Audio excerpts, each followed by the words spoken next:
Hello and welcome to The Society with Fatma Shaheen at PTV World. They say that art thrives on society and society thrives on art. Having said that, it's very important for us then to understand at a very basic level that when we talk about art, what all does come within art. Art, as we all understand, is a very diverse form.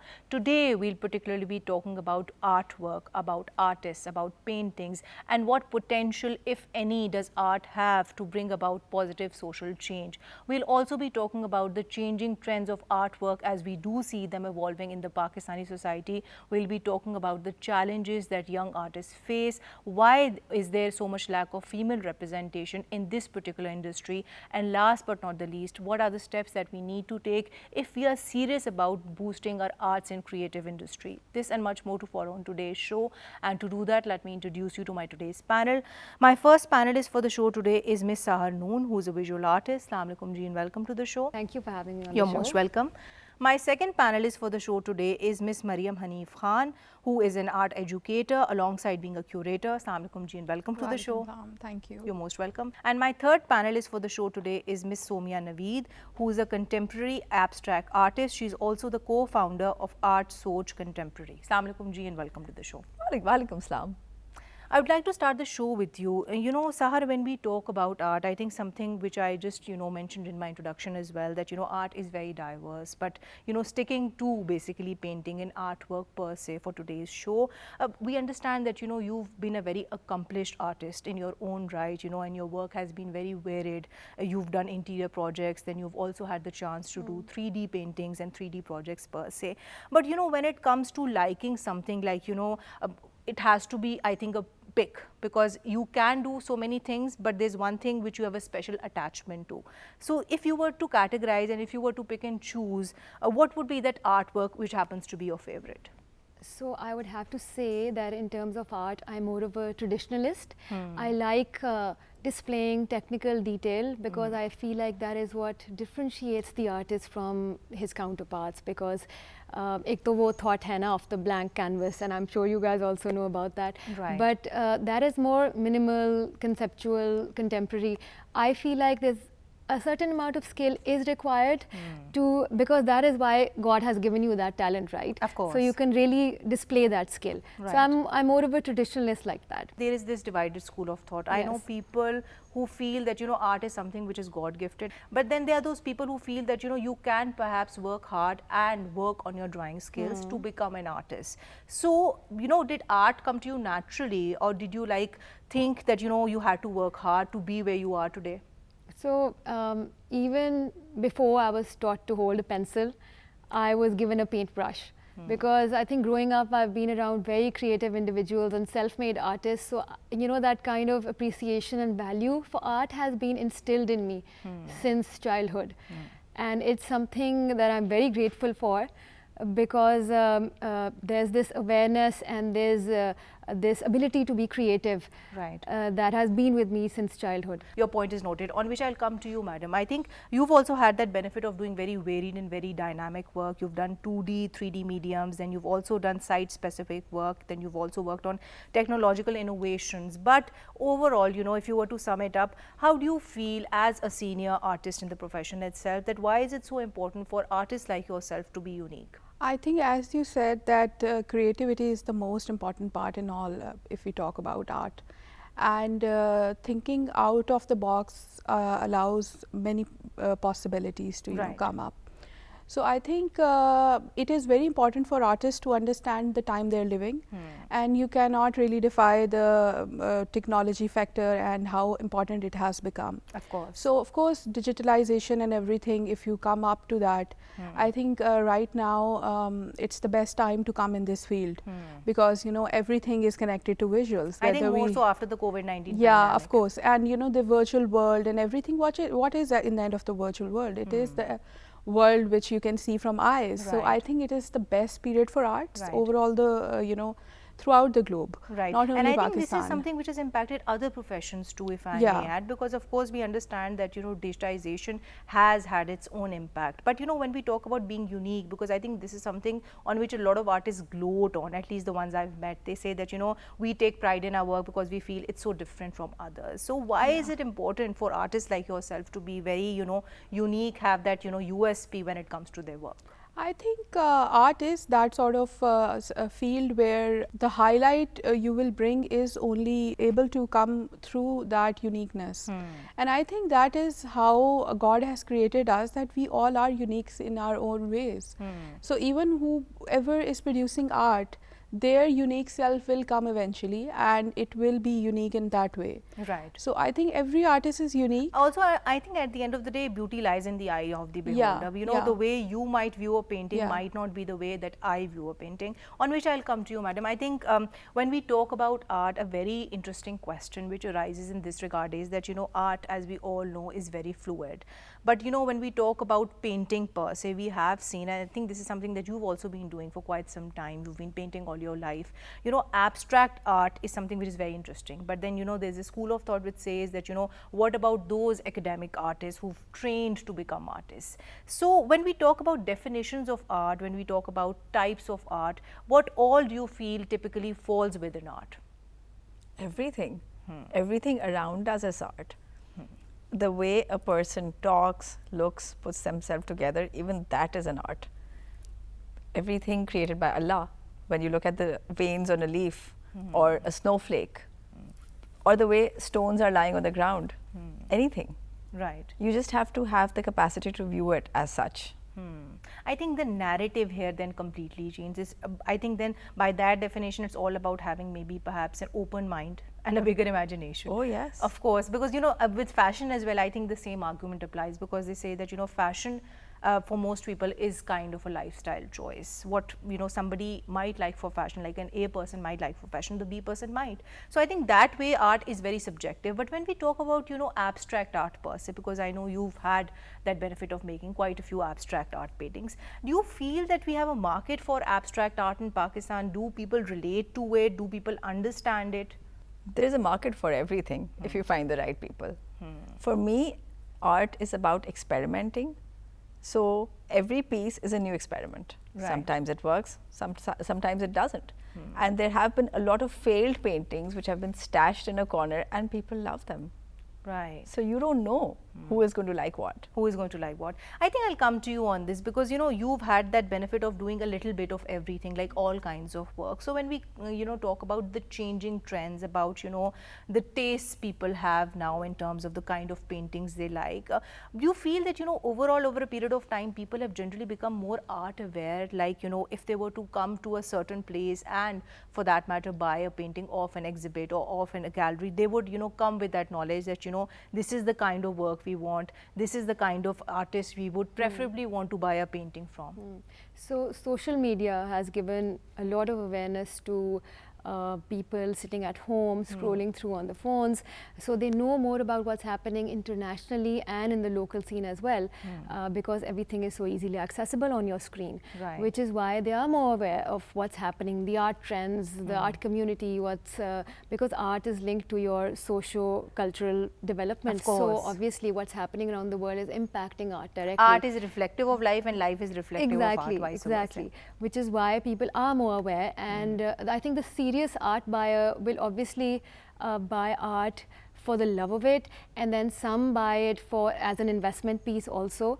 And obviously bespoke pieces are the ones that a serious buyer will go for, because they are ones that are originals and they're authentic, and there will not be another copy of it. But moving on, when we talk about young people, how aware do you feel are they of arts per se? Because I at least feel that when we look at different social issues, when we look at so many different things, I think the young person today is definitely more aware of so many things which perhaps, you know, people weren't a few decades ago. Everything, because of social media, is so interconnected that a 13-year-old will see the same kind of art or art-related channel that a 50-year-old is looking at. So people are getting information at the same time, which is why even young artists know so much more about art than we did at that age. Right, madam, your point is noted. On which I'll come to you, madam. I think we must talk about this amazing work that you're doing as an art curator, and I understand the fact that, you know, it has that potential of bringing about social change, so to speak. But, you know, for the clarity of those who don't understand, you know, that how this whole thing works, please explain to us that, you know, how exactly do you connect, you know, artists per se with the gallery, such as to, you know, help them access art and such as to help them actually promote themselves? So initially, I started art curation. I had a project abroad, and I got to know about this term and what an art curator is. So art curator is somebody who has a knowledge of art and to simplify a knowledge of business and understanding that how artists are going, you know, what sort of work artists are producing in their region. So it is a mixture of both. So initially when I you know, studied from NC, I had both my degrees from there. So I got to know that there are no curators. There's no third person who has the knowledge to, you know, bridge the gap between a gallery and an artist. So in basically layman terms, there's no middleman. There is no middleman, and a curator is that person who actually gives you that he takes that responsibility of bringing up an exhibition which has a solid concept and a social message, of course, which is very important, and a gallery which suits to that sort of artworks. So basically, in essence, it connects artists, you know, all kinds of artists, young artists, artists from different income groups to the requisite gallery, so they are in a better position to actually exhibit their work. Yes. So I understand you would want to promote every artist per se, but, you know, there is some certain criteria that you need to follow in this regard. So what are the do's and the don'ts of, you know, letting any artist exhibit their work through your gallery? Okay, so every gallery has their own niche, right? And as someone who has art background, I always look for academic artists, and I had a reason for that, because I really think that those youngsters, they have given 4 years of their life to that profession, knowing that this is still, you know, booming. And the whole training itself gives you this a training where you need to understand that the purpose of art is not to just please aesthetically. Of course. And maybe the sofas you had at your home, or the curtains matching to them. Art has a very deeper meaning. That's why it goes to auctions. That's why, you know, the most that why it has the potential to change your perspective, change your life per se, basically. Like, you know, likewise, any art field, like poets or singers, they do bring a social Even music. change. Even music. So these all are art forms, like any art form. I think the role of artist should not just be creating a pleasing image. Any skillful it should not person, be just very commercially motivated. And I think that's very good, because, you know, this way then you're also helping those people exhibit their work who otherwise perhaps might not have that access. A lot of young artists are faced with, because they say that they don't have the right connections, they can't get to the right people, they don't have those opportunities. So I think this is kind of a favor that you're doing, not only on them but also on the society, because we all get to benefit from all of this. But at the end of the day, I think it's also very important to talk about art vis-a-vis the society, because we understand the fact that, of course, art is reflective of society and society is reflective of art. So where exactly do you see a link? Well, all the progressive societies, if you see, their art and culture is really on the elevated level, right? The most I think I can talk about is Europe. See that their whole business, their tourism is dependent on arts and culture. That's how it is so powerful, you know. And I still think that you know, Pakistan lacks those sort of museums and spaces where, you know, school children or anybody can just go and, you know, see the art. But then we have very accomplished Oscar-winning filmmakers who have actually produced films on very pertinent social causes, and those have been recognized. On which I'll come to you, Somi. I think we must also talk about, you know, art being used as a medium to promote gender equality. And in this regard, I remember there was this very interesting, basically, exhibition held by the UN in collaboration with different countries. You know, there was Mexico, Mexico, there was France, in which they basically got together people from the civil society and young artists, and they were all told to draw their perception of gender equality per se. So how do you feel precisely can we, mobilize art to bring about, perhaps women empowerment, to advocate women rights, and for that matter, ask for gender equality? Well, art itself has no gender. What you produce is unique to yourself, but it is a point of view.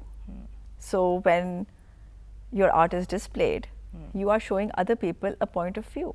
Right. So if you feel strongly about a subject, it's a visual way to put it across. Of course, basically. And I think it's a very powerful way to put it across. Society, our society, I feel we don't have much tolerance. Even the written word is a point of view.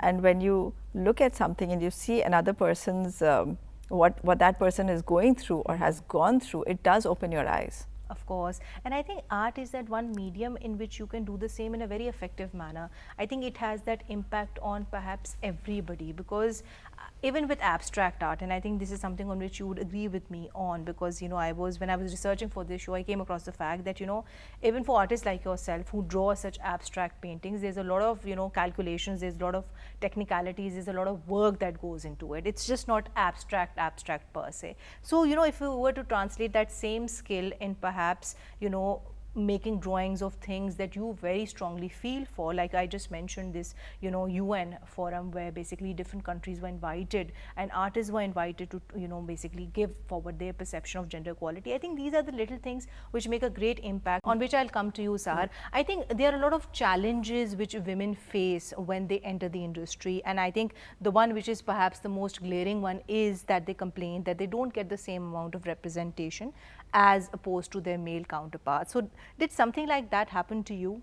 Yes, Fatma. So I think that generally the representation of women in as compared to men is very less, and that I think is common to all areas of work pertaining to women representation. It is unequal, absolutely, because women are kind of undervalued and they are underrepresented. Fatma, did you know that 46% of the artists in the entire world are women? I never knew that. I think that's a big addition to my knowledge, yes. So, if I was talking to another friend the other day and I said, if women were to rewrite history and if women were to write more about art and culture and how they influenced history throughout the ages, then there would be more women in your art books. On which I'll come to you, Mariam. I think we must also talk about, art education, and there is this school of thought, which is critical of the fact that when we talk about art education, more emphasis should be placed on the same, because there are,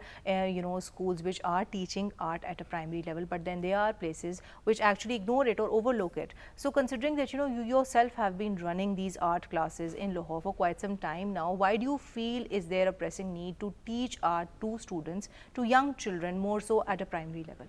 I think it really helps in observation skills. Right. Art is very important subject for especially growing children, because it helps them not only to build their observations, but also to express themselves. Right. There are so many issues teenagers or children are going through.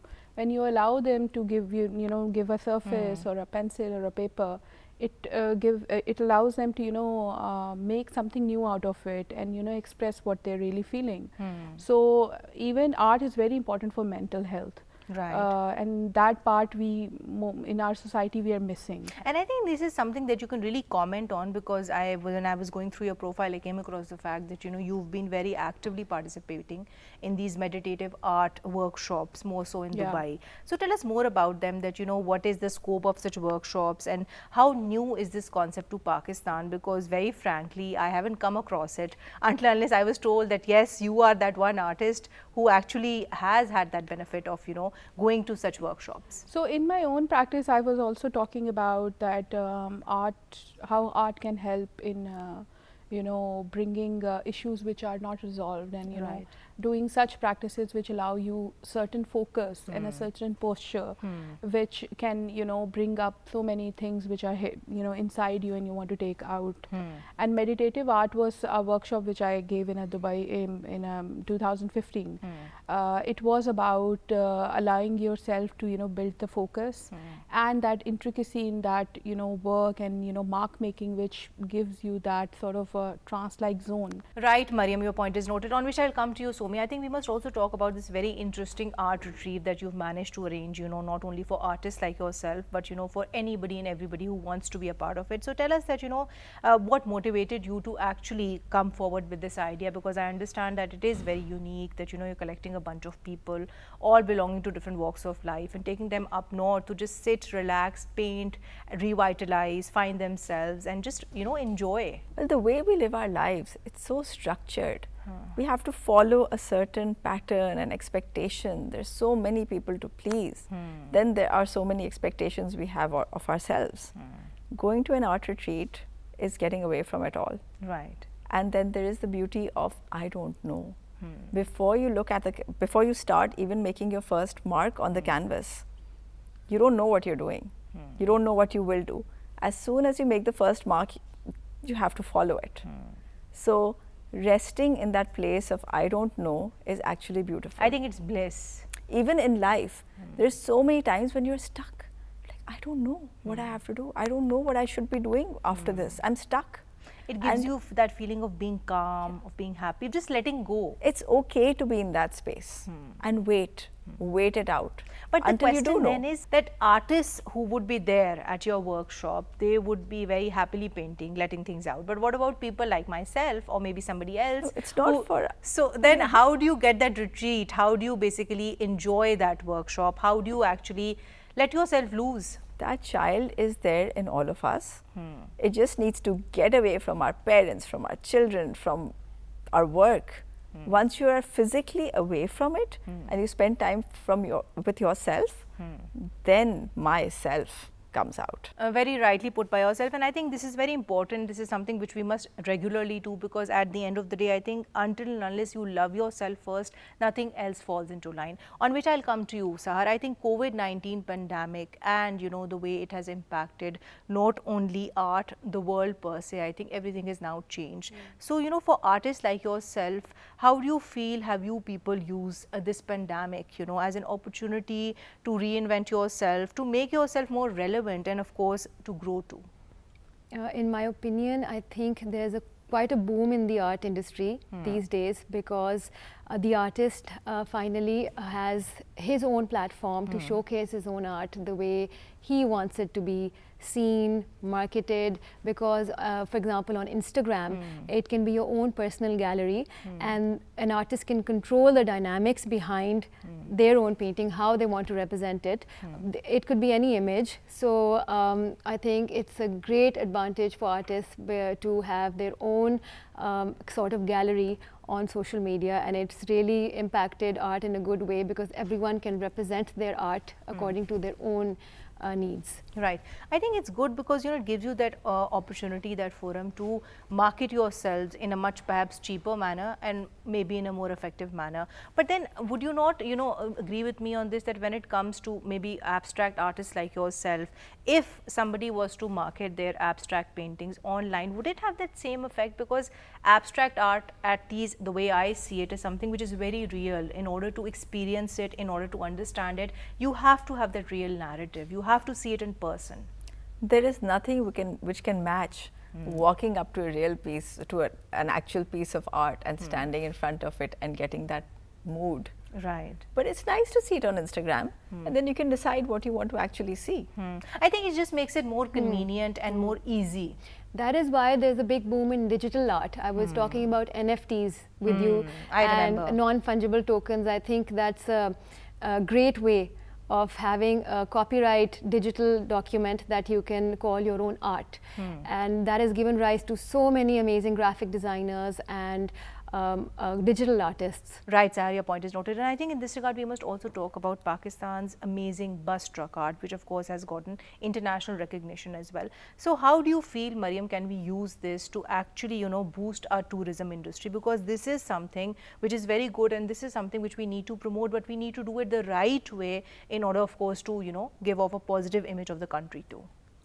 I think it's a good point. Not only truck art, or most of the craft, it has that level of finesse and that craftsmanship which is rare to this subcontinent, right? And I think I would like to add on here that there are lots of biennales happening now in Pakistan, and there are lots of Pakistani artists who are really accomplished in countries abroad. They are having museum awards, their works are being bought by international galleries and museums and everything. On which I'll come to you, Soumya. I think it's only fair that we also talk about the challenges that artists face in the industry today as we speak. So how do you see the challenges changing over a period of time? Because I'm sure the kind of challenges that you came across might be different from the challenges that the contemporary young artists they come across today. Challenges are always there. And opportunities don't drop in your lap. You have to go and create them. So one of the greatest challenges I faced was that I'd been drawing and painting for years, but there was an absence of a mentor or a place where I could go and discuss what I'm doing and what am I doing wrong. Right. At so the there time, was nobody to guide you. No, there wasn't. And at that time, there wasn't even Instagram and social media. We had to find books and look through them and understand whatever you could. Right. And I think for those who are sitting on the other side, like who are the aspiring, budding or emerging artists, they complain that, they don't have the right perhaps connection, they don't have the right accessibility to exhibit their work, to get through to a platform, where they've been in a position to sell off their work. So I think the nature of the challenges, that has completely changed. Whereas I think social media has been a blessing in ways, of course, more than one, it has also been a curse. Which is why Art Soch Contemporary was created. Right. There were so many. Sometimes I think we have more artists than people wanting to invest in art. Everybody is doing different kinds of work. Some of the work is so interesting. So Soumya, I think we must also talk about the fact that you guys have this gallery where you're basically helping young people promote their work, which I think is exceptional, because a lot of times we see young artists complaining that they have their work with them, they are working, but one way or the other they don't get the right opportunities to market themselves the right way.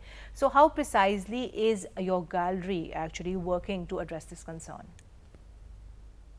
Well, somebody who wants to come up in any profession, they need to have the skill and also the hard work.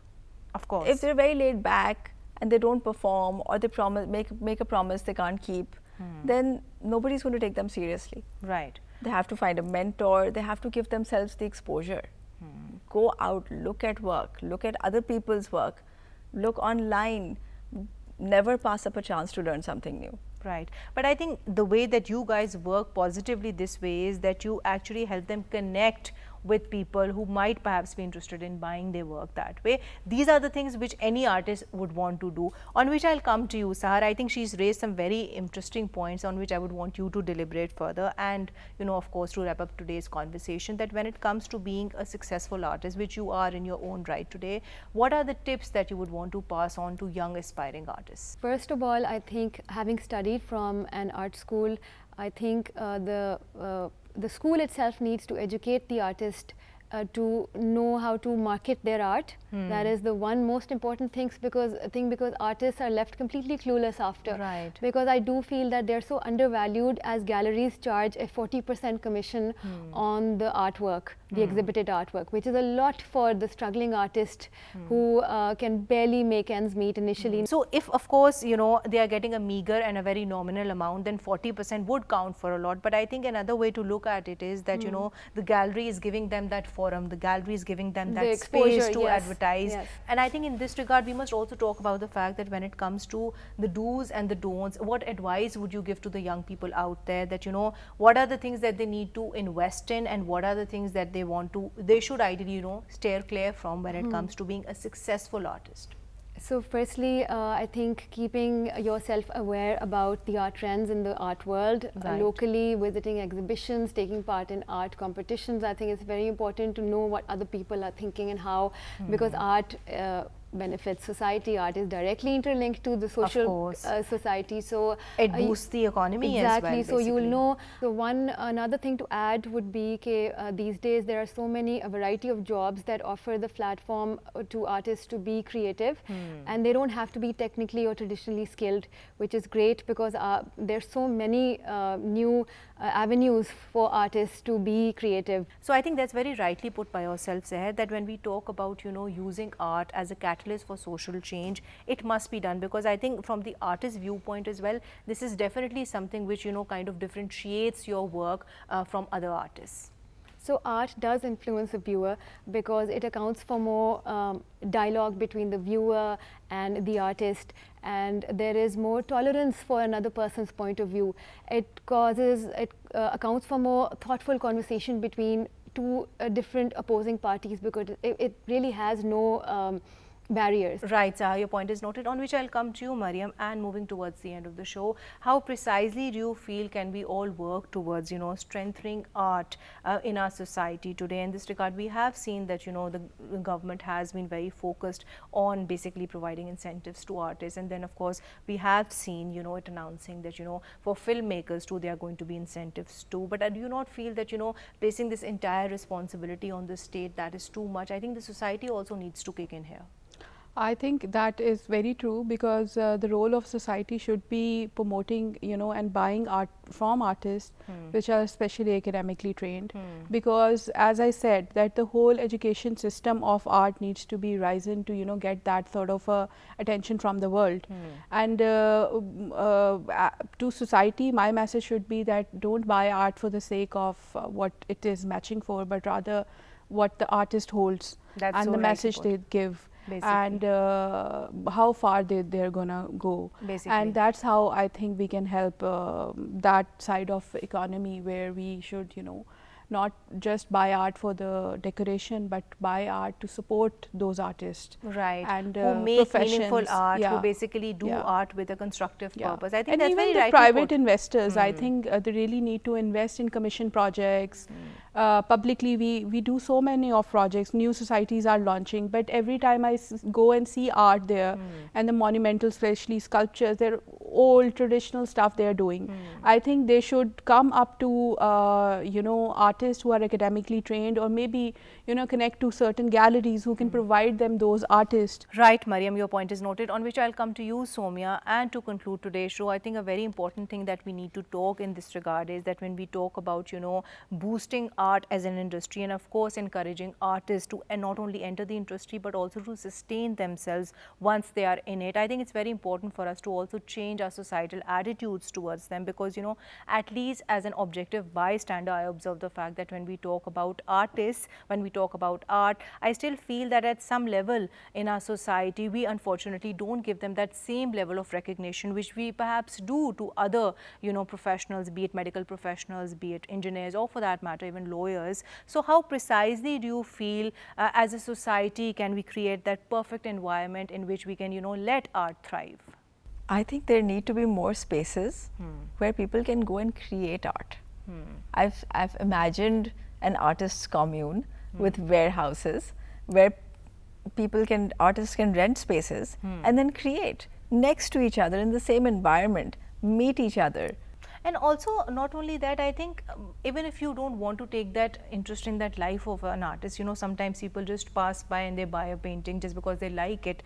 I think at the end of the day, something which Mariam said, and I think Sahar also pinpointed at, that we should promote artists who are not very commercially motivated, because I think this way you're doing the society a favor. Because if you are promoting somebody who feels for the society and who's advocating social causes through their art, trying to pass on a positive message, then we, I think, as all responsible members of the community, need to support them. On which note, I would like to conclude today's show. Thank you so much, Sahar. Thank you so much, Mariam. And thank you so much, Soumya, for being here with us today. Well, to conclude today's show, we generally spoke about art as it has evolved in the Pakistani society today. We also spoke about the fact that, whereas traditionally art was considered to be that one medium which was, just appreciated for its beauty, today it is also used as a very important form of expression, more so to advocate social causes too. Whereas, of course, it's very heartening to see that recently we have seen the government,